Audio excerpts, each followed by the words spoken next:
Hi, Jason from our executive sales. I love these reports because this is the only way to hire in the future. It's like having a crystal ball for hiring. So when we hire at Arrow, we use the Objective Management Group's sales candidate assessment tool. And we find that most of our clients come to Arrow when they don't have time to hire effectively, or past hires haven't been successful and they've had issues that's made them concerned about future hiring. And the other key areas we find that most companies tend to hire for industry experience, and this can be really tricky because a good salesperson at one company doesn't necessarily mean they're going to be a good salesperson for your company. So if they've been with the business for a fair while and it was a market leading company, and there's a good chance they might have had a lot of good clients. So effectively, if you want them to come to your business and move into a business development role and create and generate new business, well, then you really need to make sure that this person is capable of doing that. So everyone that applies for a job gets a link to the assessment, and you receive this dashboard report for each person that completes the assessment. It's a very powerful tool. As I mentioned, it's like having a crystal ball. So I'll just run through some areas quickly for you. One of the key areas we find is the will to sell. And this is like mindset areas. So it's, a lot of people can sell, they just don't have the will to sell anymore. And that could be because they're comfortable in what they're doing. So desire is like grit. It's like, how bad do they want it? How bad do they want to succeed in sales?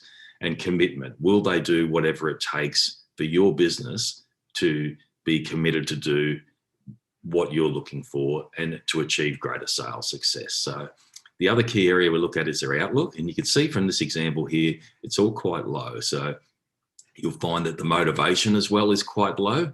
The person is motivated by money, and we can see what type of motivation drives each person, which is very important in sales.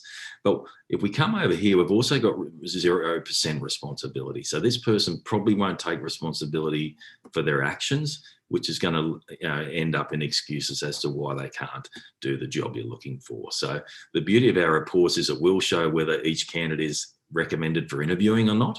And you'll see this person here isn't recommended for interviewing. They haven't met the Objective Management Group's criteria. They're questionable on your criteria. So we do build a criteria for each position and each company to make sure that when they're doing the assessment, it's based on selling your products in your market under your competition levels.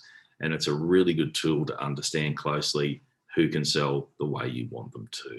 You look at this one here, also this example here is that they're not coachable. So they're probably not going to want to listen to what you want them to do, which is always, from a sales management point of view, is a really hard road to go down. The sales percentile in this situation is weak. So over 2.1 million salespeople, this person's in the bottom 23%. So if you're looking to hire a sales professional, you certainly want them at a much better score level than that. So if you look at, these are blind spots here, and we find that a lot of people don't uncover these blind spots until the new person arrives at the business, and then they will start to show quite quickly. So the best idea is to evaluate each person before they arrive at your business, which will then save you a lot of time and money and heartache by finding out before you offer them the job. So this is part of the process. And you can see from some of the sales DNA competencies here where this score is 49%, which again is quite low. If you're looking for a business development manager and someone of a high level, you're going to be looking to get into the 70s to 80s. So you can see how far off this candidate is. And it's a candidate that you wouldn't want on your sales team. Trust me, I know from my own experience. So we'll go into some of the mindset areas here. Things like, are they comfortable discussing money? And if they're not and you need them to develop new business, well, this will potentially slow down your sales cycle. You won't close a lot of the accounts you're targeting. They'll be stuck in your pipeline. So it's very important to uncover some of these areas here. We look at, in the selling competencies, we look at things like hunting. Will they hunt for new business? which is important? Will they reach decision makers, which is very important? This person here is not very good at relationship building. So that's going to be difficult, because if they can't build a relationship early on in the sales process, well, then they're probably not going to be closing a lot of work as well. So you can see here, consultative selling is quite low, and selling value is quite low as well. So if I click on these little cameras here, it will actually show us a summary from the CEO of what each competency means.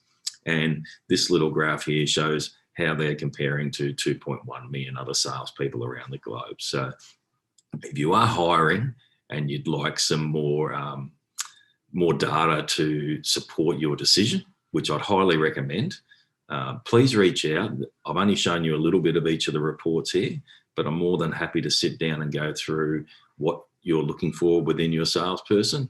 And if you are already advertising and you've got a short list, we can actually do the assessments quite quickly on your candidates to give you the confidence moving forward that you've made the right decision. So again, look, I appreciate your time. This is where we specialize. So we want to make sure that you get quality sales professionals on your team. So sales A players, and then that will help you build your high performance sales team. So if you're hiring the wrong people, that will only send you back in the wrong direction, and we don't want that. So I appreciate your time very much. Have a great day. Thank you.